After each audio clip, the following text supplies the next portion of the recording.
नमस्कार मित्रांनो, सुप्रभात, शुभ सकाळ.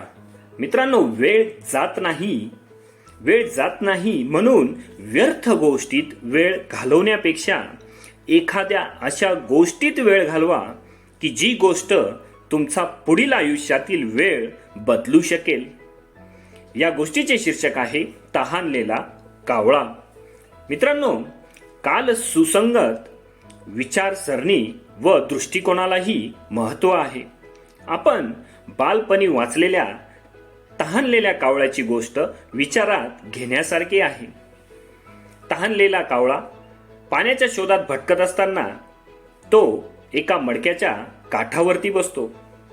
पण मडक्यातील पाणी हे तळाशी असल्या कारणाने त्याची चोच त्या पाण्यापर्यंत पोहोचत नाही.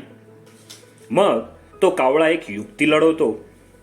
तो जवळच असलेले दगडाचे खडे चोचीत आणून त्या मडक्यात टाकतो. ते दगडाचे खडे मडक्यात टाकल्याने पाणी मडक्याच्या वरील बाजूस येते व तहानलेला कावळा चोचीने पाणी पिऊन आपली तहान भागवतो.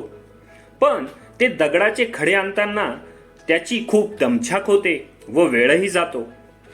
या उलट मित्रांनो, आत्ताच्या तहानलेल्या कावळ्याची गोष्ट म्हणजे तहानलेला कावळा पाण्याच्या शोधात भटकत असताना तो एका मडक्याच्या काठावरती बसतो. पाणी मडक्याच्या तळाशी असल्याने त्याची चोच त्या पाण्यापर्यंत पोहोचत नाही.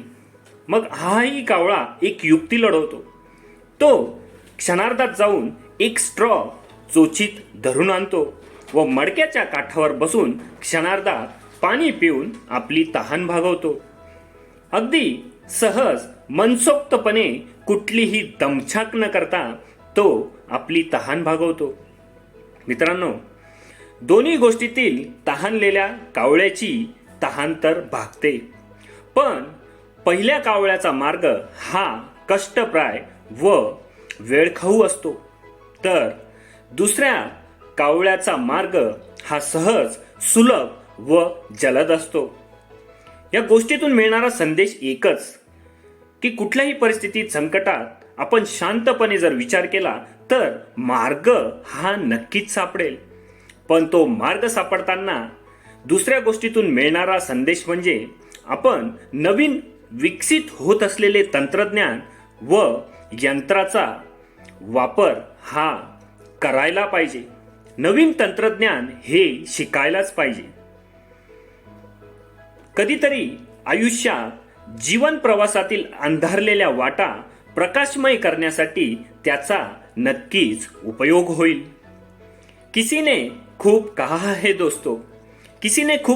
दोस्तों, समय ना लगाओ समय के साथ बदलने में, वरना समय नहीं लेगा आपका समय तय करने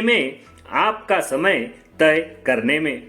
मग मित्रांनो, बघा, आपल्या परंपरागत मूलभूत विचारसरणीसह नवीन तंत्रज्ञान आपल्याला आत्मसात करता येते का?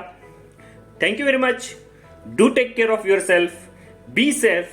फिर मिलेंगे. Smile please. Thank you.